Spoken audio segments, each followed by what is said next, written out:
Jugan owns several restaurants and what used to be a successful catering business in Florida. He worked weddings and large corporate events and hoped to expand when the coronavirus pandemic hit the U.S. The restaurant business was a hot industry. Everything was great. 2020 was supposed to be a record year for us. There were lots of tourists, people were spending money and eating out.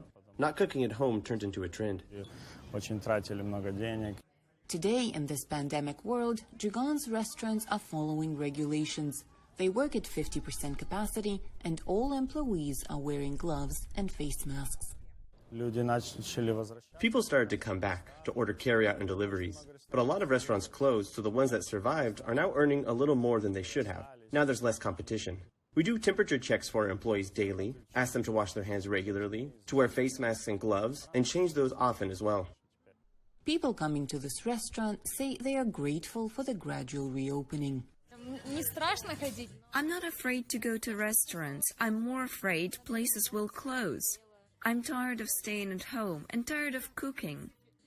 When in mid-June the number of COVID-positive cases started to rise in Florida, local authorities linked it to the increase of people being tested, more than 1.6 million since the start of the pandemic. But epidemiologists say more tests aren't the most likely reason for the rise in the number of cases. I think that the uptick in cases in Florida is a real signal, and it's likely that their epidemic is growing. And, you know, that uptick seems to have started towards the end of May. And so I expect that we will see the resulting deaths from those initial infections occurring towards the end of June. Authorities are worried it might mean the start of a second coronavirus wave in Florida. As a result, Carlos Jimenez, mayor of the Miami-Dade County, is requiring residents to wear face masks in public, both indoors and outdoors, and urged people to practice social distancing.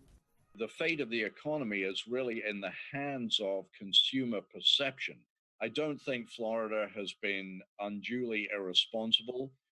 On the other hand, the fact is that it is a tourist-driven economy that is a very, very high part of the state economy. And to have those businesses that serve that part of the economy shut down interminably would be very, very difficult for the politicians of the state to endure. All states that are now slowly easing their way out of strict lockdowns have to balance recovering of the economy with safety, a job that is proving to be extremely hard. For Liliya Anisimova in Miami, Florida, Anna Rice, VOA News.